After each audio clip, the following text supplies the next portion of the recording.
బెంగాల్లో తొలిసారి బీజేపీ ప్రభుత్వం కొలువుదీరింది. సువేందు అధికారి రాష్ట్ర ముఖ్యమంత్రిగా ప్రమాణ స్వీకారం చేశారు. సువేందుతో గవర్నర్ బిఎన్ రవి ప్రమాణ స్వీకారం చేయించారు.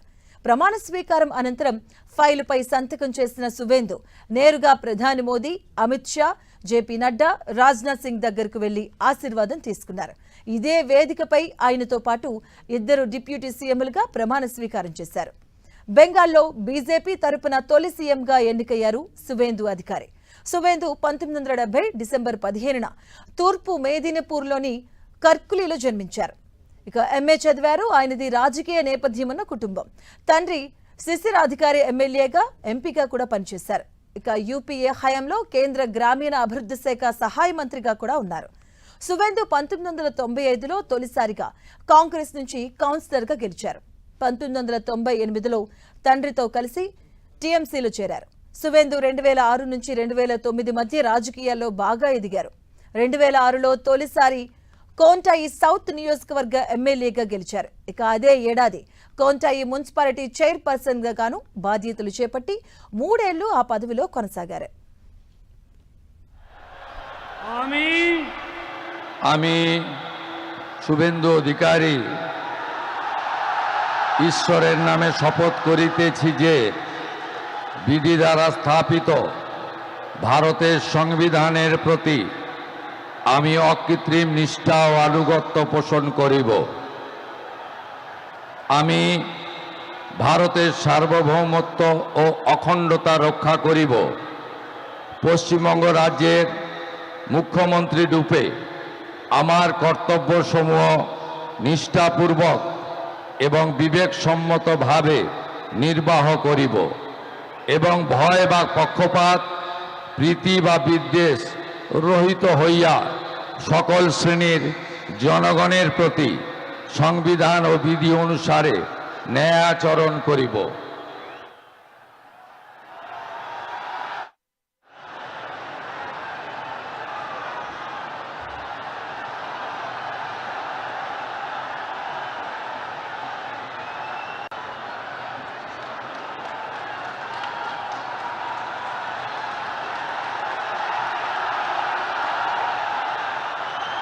যে বিধি দ্বারা স্থাপিত ভারতের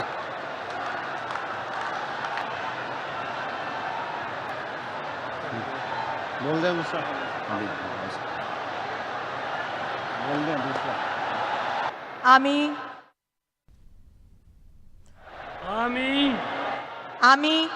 শ্রীমতী অগ্নিমিত্রা পাল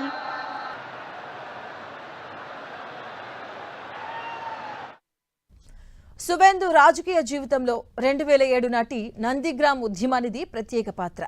నందిగ్రామ్లోని 10,000 ఎకరాలు సమీకరించి సెజ్ను ఏర్పాటు చేయాలని రాష్ట్రంలోని అప్పటి వామపక్ష ప్రభుత్వం భావించింది. దానికి వ్యతిరేకంగా తృణమూల్ పెద్ద ఎత్తున ఆందోళన చేపట్టింది. వాటిని సువేందు ముందుండి నడిపించారు. నందిగ్రామ్ ఉద్యమం విజయవంతం కావడంతో జంగల్ మహాల్ ప్రాంతానికి తృణమూల్ ఇన్ఛార్జిగా సువేందును మమతా నియమించారు. మమతకు అత్యంత సన్నిహిత నేతల్లో ఒకరిగా ఎదిగారు. సువేందు 2009లో తమ్లుక్ స్థానం లోక్సభ ఎంపీగా గెలిచి జాతీయ రాజకీయాల్లోకి ప్రవేశించారు. 2016లో నందిగ్రామ్ ఎమ్మెల్యేగా విజయం సాధించి మమతా సర్కారులో మంత్రి పదవి చేపట్టారు. ఇక తృణమూల్ వ్యవస్థాపక సభ్యుడైన ముకుల్ రాయ్ 2017లో పార్టీని వీడారు. ఇక అప్పటి నుంచి తృణమూల్లో సువేందు ప్రభావం మరింత పెరిగింది. పార్టీలో మమతా తర్వాత నెంబర్ 2 ఈయనేనని అంతా అనుకున్నారు.